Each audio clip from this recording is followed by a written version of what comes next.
আমাদের ভাই শহীদ উসমান হাদি আজকে আমাদের মধ্যে থাকতে পারতেন।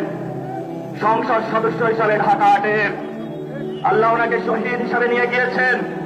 আমরা বিচারের দাবিতে মাঠে গিয়েছি। আজকেই যেহেতু বিরোধী দলীয় যাত্রা হচ্ছে এই বাইতুল মোকাররম থেকে, আমি সরকারের কাছে আহ্বান জানাবো, দেশের কাছে আহ্বান জানাবো, প্রশাসনের কাছে আহ্বান জানাবো, আপনারা দ্রুত গতিতে শহীদ উসমান হাদি ভাইয়ের হত্যাকাণ্ডের বিচার যাতে হয় সেই উদ্যোগ নিন।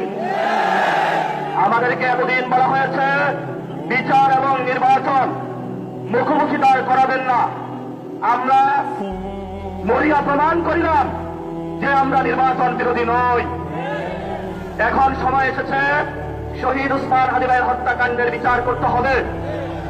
তৎকালীন সময়ে সংস্কারের দিয়ে বলা হয়েছিল সংস্কার এবং নির্বাচন বিরোধী করার চেষ্টা চালানো হয়েছিল, ত্যাগ দেওয়া হয়েছিল, ওরা নির্বাচন চায় না।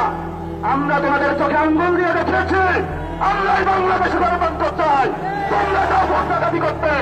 এখন সময় এসেছে, কোন 9-6 চলবে না। সংস্কারে জনগণে যে হাবুকে ম্যান্ডেট দিয়েছে দ্রুত বাস্তবায়ন করতে হবে। সাথে সাথে বাংলাদেশে সন্ত্রাস, চাঁদাবাজি, দখলদারিত্ব বন্ধ করার উদ্যোগ নিতে হবে। এবং নির্বাচনের আগে আমরা এই বাইতুল মোকাররমে দাঁড়িয়ে একটি প্রটেস্ট করেছিলাম।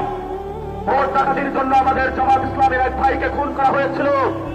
আমরা বলেছিলাম আমরা আবার আসবো, দ্বিগুণ হয়ে আসবো, এসে দ্বিগুণ হয়ে আমাদের ভাইয়ের হত্যার বিচার বুঝে নিতে হবে।